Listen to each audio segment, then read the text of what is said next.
एक छोटे से टॉपिक के ऊपर डिस्कस करने वाले हैं, वो है आयनिक यौगिकों के गुण। तो हमें बहुत ज्यादा जब हीट देते हैं, इनको बहुत ज्यादा हीट देते हैं, तब जाके ये कहीं टूटता है। तो देखो Cl और Na के बीच में कुछ आकर्षण बल रहेगा। फिर नीचे की बात करें Na, तो ये आराम से जल में घुल जाएगा। जल में तो ये हेलो बच्चों, जय हिंद जय भारत। आज जो है हम लोग एक छोटे से टॉपिक के ऊपर डिस्कस करने वाले हैं, वो है आयनिक यौगिकों के गुणधर्म।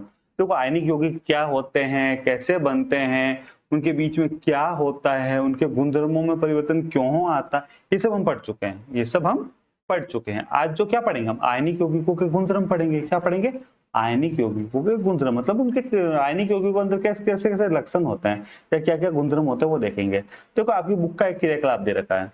एक तो बर्नर के ऊपर आयनिक यौगिकों को लेकर जला रहे हैं और देखते हैं कि कब पिघलता है या जलता है, या ज्वाला करांगा नहीं दी तो जलता है। और दूसरा जो है, फिर उसके बाद आयनिक यौगिकों को लेके जल में घोल के देखते हैं, केरोसिन में घोलते हैं, पेट्रोल में घोल के देखते हैं। हमें पता है आयनिक यौगिक जल के अंदर घुल जाता है, पिघलाने पर जल्दी पिघलता नहीं है, क्योंकि उनके बीच में हमने बात कर ली थी कि मजबूत बंध होते हैं। कैसे होते हैं? मजबूत बंध होते हैं।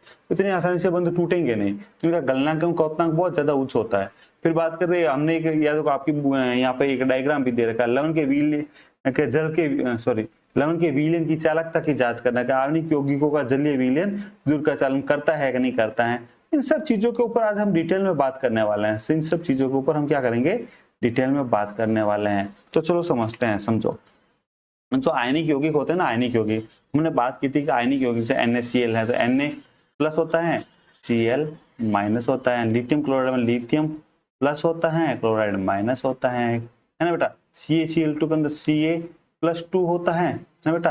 यहाँ पे क्लोरीन 2 माइनस होंगे, 2 क्लोरीन होंगे, माइनस माइनस ऐसे कर दो, है ना। और इस प्रकार कुछ होता है ना बेटा। MgCl2 के अंदर Mg2+ होता है और Cl माइनस ऐसे होते हैं, है ना।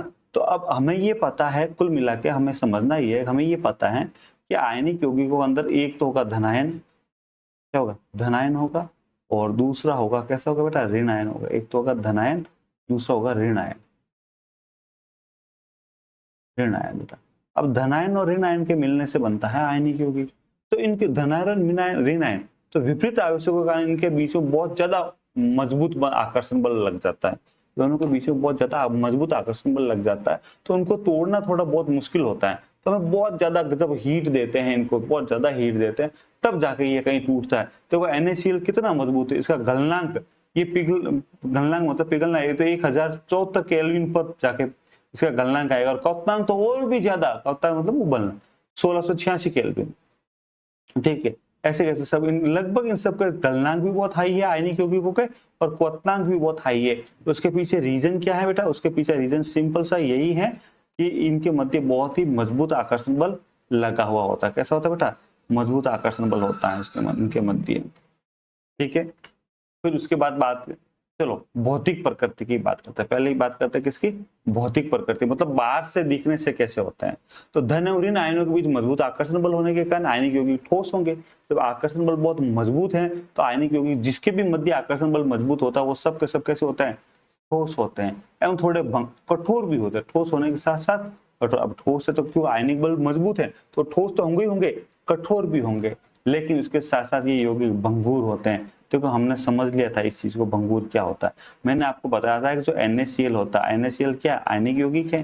ठीक है, NaCl जो है, NaCl जब क्रिस्टल रूप में रहता है ना बेटा, ये क्रिस्टल रूप में, तो ये ऐसे नहीं रहते, इस ढंग से नहीं रहता बेटा। देखो इस ढंग से नहीं रहता। क्यों? क्योंकि समान आवेश सामने सामने आने पर समान आवेश एक दूसरे को क्या करेंगे? प्रतिकर्षित करेंगे, एक दूसरे को दूर भगाएंगे, जिससे कि पास पास रह ही नहीं सकते। तो ये किस अवस्था में रहेगा? ये इस अवस्था में NaCl कभी नहीं रहेगा, ये इस अवस्था में रहेगा बेटा। देखना इस अवस्था में NaCl, हम समझ चुके हैं ना बेटा इस चीज को। आप चाहो तो पिछला वाला वीडियो जाके देख ले। NaCl तो देखो Cl और Na के बीच में कुछ आकर्षण बल रहेगा। फिर नीचे की बात करें NaCl, NaCl, NaCl, NaCl, NaCl, NaCl, NaCl, NaCl, Cl, तो देखो इसके बीच में भी आकर्षण बल होगा, इसके मध्य भी होगा, इसके मध्य भी होगा, ऐसे इन सबके मध्य आकर्षण बल होगा, है ना बेटा। क्रिस्टल के रूप में इस प्रकार ये क्रिस्टल बना के रहते हैं ये। अब सुनना, अगर मैं इस परत के ऊपर ये जो है ना पूरा क्रिस्टल बना है, इसके ऊपर अगर मैं दबाव डालू या चोट मारू या दबाव डालू, तो ये ऊपर वाली परत थोड़ी आगे खिसक जाएगी। क्या हो जाएगी? दबाव डालने पर ये परत आगे खिसक जाएगी और कुछ इस प्रकार का स्ट्रक्चर बन जाएगा, है ना। Na के सामने Na आ जाएगा, Cl के सामने Cl आ जाएगा। जब समान आवेश सामने आ जाएंगे तो उनके बीच में क्या होगा? प्रतिकर्षण का नहीं, ये टूट जाएगा। और इसी प्रकृति को बोलते हैं भंगुर। थोड़ा सा दबाव डालने पर टूट जाना, ये भंगुर प्रकृति कहलाती है। क्या कहलाती है बेटा? भंगुर। मजबूत तो बहुत है, ठोस भी है, मजबूत भी है, कठोर भी है, लेकिन भंगुर प्रकृति के होते हैं। थोड़ा सा दाब डालने पर टुकड़ों में टूट जाता है। बात समझ में आई क्या आपको? भंगुर प्रकृति। गलनांक व क्वथनांक, आयनिक यौगिकों को गलनांक व क्वथनांक बहुत अधिक होता है, क्योंकि बनती है बहुत ही ज्यादा आकर्षण बल होता है, जिसको आकर्षण बल को तोड़ने के लिए बहुत ज्यादा ऊर्जा देनी पड़ती है। घुलनशीलता की बात करें, आयनिक यौगिक घुलते कहाँ है? तो आयनिक यौगिकों की बात करें तो ये जल के अंदर तो घुलनशील है।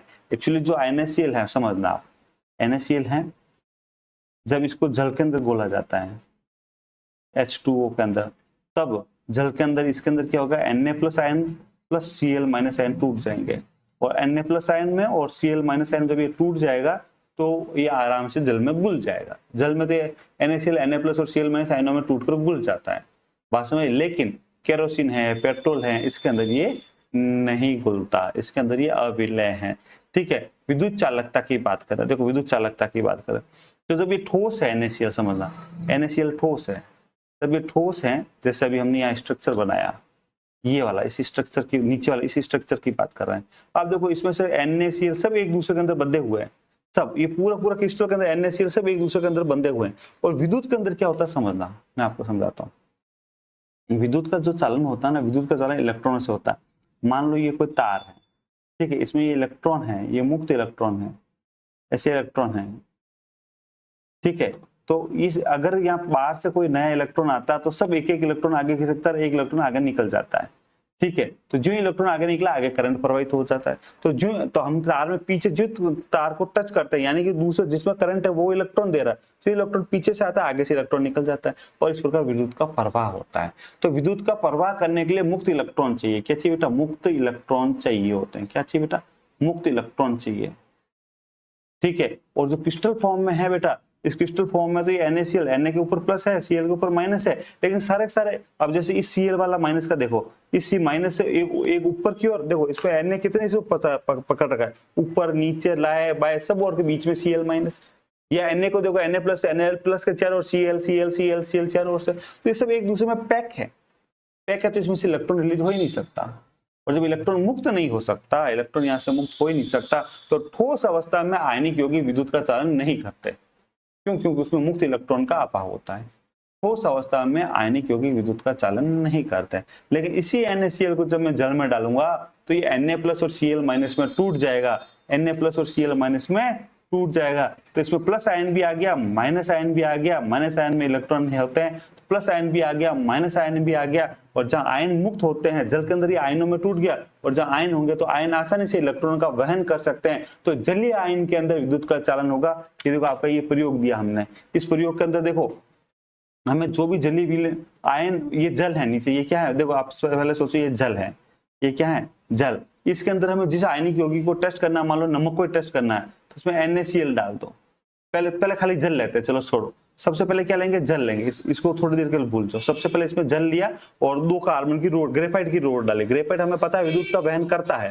फिर ऊपर की ओर ये बैटरी लगा दी हमने, क्या बैटरी लगा दी, ये ग्रेफाइट की रोड A और ये B, बैटरी लगा दी, यहाँ पे ये बल्ब लगा दिया और ये स्विच लगा दिया। अब प्योर वाटर है, ये प्योर क्या है? H2O है। इस H2O के अंदर अब हमने जो स्विच चालू किया, बल्ब जलेगा?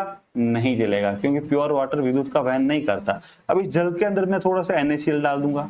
क्या डाल दूंगा? NaCl।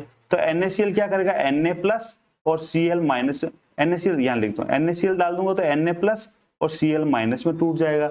Na प्लस और Cl माइनस में टूट जाएगा, तो अभी इसके अंदर Na प्लस भी होंगे और Cl माइनस भी होंगे, आयन मुक्त मिल गए, तो अभी आसानी से विद्युत का चालन कर सकता है, तो बल्ब जल जाएगा। शुद्ध जल में तो नहीं जल रहा था, थोड़ा सा नमक डालते बल्ब जल जाएगा, क्योंकि अब ये विद्युत का वहन करेगा। तो आयनिक यौगिकों का जलीय विलयन विद्युत का वहन करता है, विद्युत का सुचालक होता है, लेकिन ठोस अवस्था में आयनिक यौगिक विद्युत के कुचालक होते हैं। ठोस अवस्था में आयनिक यौगिक विद्युत के कुचालक होते हैं। बोलो बात समझ में आया क्या? तो अब यहाँ आपकी एनसीईआरटी की लाइनें क्या लिखी हुई वो समझना। किसी विलयन से विद्युत के चालन के लिए आवेशित कणों की गतिशीलता आवश्यक होती है। आवेशित मतलब प्लस धनायन और ऋणायन। आवेशित कण कौन से होंगे? धनायन और ऋणायन। किसी भी विलयन में विद्युत के चालन मतलब विद्युत जाने चाहिए, विद्युत चलने के लिए, विलयन से विद्युत एक तरफ से दूसरी तरफ विद्युत जाने के लिए उसमें किस चीजों की आवश्यकता होती है? आवेशित कण। आवेशित कण का मतलब धनायन और ऋणायन। आवेशित कण का मतलब क्या होगा? आवेशित कणों का मतलब होता है धनायन, पॉजिटिव आयन और नेगेटिव आयन, या धनायन और ऋणायन। क्या गतिशीलता, अब धनायन और ऋणायन की गतिशीलता आवश्यक है। ठोस अवस्था में धनायन और ऋणायन गतिशील नहीं है, क्यों? वो बंधे हुए हैं। लेकिन द्रव अवस्था में धनायन और ऋणायन क्या है? गतिशील है। तो आयनों की गतिशीलता की आवश्यकता होती है। ठीक है, आयनिक यौगिकों, अब आगे क्या लिखा वो समझना, आपकी एनसीईआरटी की लाइन है ना बेटा। आयनिक यौगिकों की जलीय विलयन में आयन उपस्थित होते हैं। अभी बात कर ली है हम। जब विलयन में विद्युत धारा प्रवाहित की जाती है तो आयन विपरीत इलेक्ट्रोड की ओर गमन करते हैं और विद्युत का ठोस करते हैं और विद्युत का चालन करते हैं। ठोस अवस्था में आयनिक यौगिक विद्युत का चालन नहीं करते। क्योंकि समझ लो अब यहाँ पे मैंने जो समझाया वही है। क्योंकि ठोस अवस्था में दृढ़ संरचना के कारण आयनों की गति संभव नहीं होती है। दृढ़ संरचना के कारण आयनों की गति संभव नहीं होती है, लेकिन आयनिक यौगिक गलित अवस्था में विद्युत का चालन करते हैं। आयनिक यौगिक गलित अवस्था में विद्युत का चालन करते हैं, क्योंकि गलित अवस्था में विपरीत आवेश वाले आयनों के मध्य स्थिर विद्युत आकर्षण बल उष्मा के कारण कमजोर पड़ जाता है। जो उष्मा के कारण बीच NaCl के बीच वो तो वैसे ही घुल जाता है Na+Cl में, तो कमजोर पड़ जाता है। इसलिए आयन स्वतंत्र रूप से गमन करते हैं एवं विद्युत का चालन करते हैं। बात समझ में आई क्या आपको? मैं समझा चुका हूँ वैसे डिटेल में। ठीक है, बात समझ में। अगर आपको बात समझ में आ गई है तो वीडियो को लाइक कर दें, कोई प्रॉब्लम है तो कमेंट कर दें, अपने दोस्तों के साथ शेयर कर दें। और अगर अभी तक आपने वीडियो से अगर हमारा चैनल सब्सक्राइब नहीं किया है तो सब्सक्राइब कर दो और बेल का बटन दबा दें। मिलते हैं अगली क्लास के अंदर। जय हिंद, जय भारत।